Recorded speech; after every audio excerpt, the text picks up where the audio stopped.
নারায়ণগঞ্জের কাঁচপুরে বৈষম্য বিরোধী ছাত্র জনতার আন্দোলনে শ্রমিক আশিক মিয়া হত্যার ঘটনায় দায়ের করা মামলায় সাবেক আইনমন্ত্রী আনিসুল হকের 3 দিনের রিমান্ড মঞ্জুর করেছেন আদালত।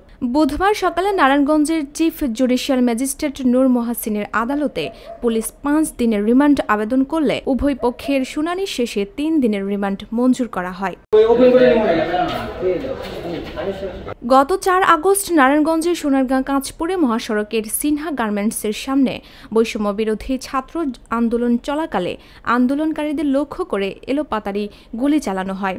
এতে শ্রমিক আশিক মিয়ার বুকে গুলি লাগে এবং আরও 15 থেকে 20 জন আহত হন। প্রথমে আহতদের আল বারাকা হাসপাতালে ভর্তি করা হয়। পরে আশিক মিয়ার অবস্থা সংকটাপন্ন হলে তাকে ঢাকা মেডিকেল কলেজ হাসপাতালে স্থানান্তর করা হয়। সেখানে চিকিৎসাধীন অবস্থায় 8 আগস্ট আশিক মিয়া মারা যান। এই ঘটনায় আশিকের মা কুলসুম বেগম 14 আগস্ট সোনারগাঁও থানায় মামলা দায়ের করেন।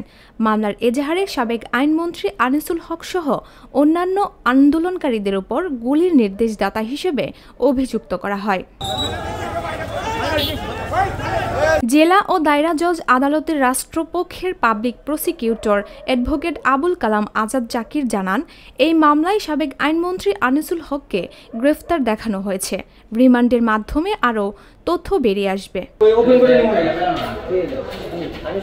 সকাল 9:30টায় কঠোর নিরাপত্তার মধ্যে আনিসুল হককে আদালতে আনা হলে আদালত প্রাঙ্গণে উপস্থিত জনতা তাকে উদ্দেশ্য করে চোর এবং ফাঁসি চাই বলে স্লোগান দেয়।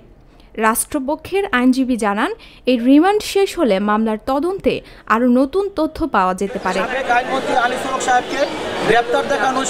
ফারহানা প্রীতি, ভোরের পাতা।